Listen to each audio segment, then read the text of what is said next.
චමාගේ මේ රෙස්ටුරන්ට් එකේ මේ බෝඩ් එක ඩිසයින් කරද්දී ඇත්තටම ෆුඩ්ස් කියලා අපිට නොදා තිබ්බා. මොකද චමා කියන නම ඇහුණත් ඔයාලා හැමෝටම ෆුඩ්ස් මතක් වෙනවා ඇති.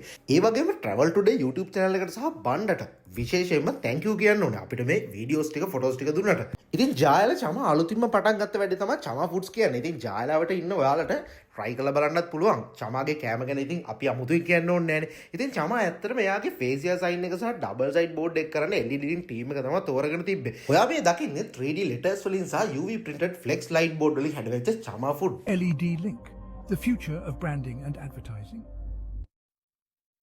චමාගේ මේ රෙස්ටුරන්ට් එකේ මේ බෝඩ් එක ඩිසයින් කරද්දී ඇත්තටම ෆුඩ්ස් කියලා අපිට නොදා තිබ්බා. මොකද චමා කියන නම ඇහුණත් ඔයාලා හැමෝටම ෆුඩ්ස් මතක් වෙනවා ඇති.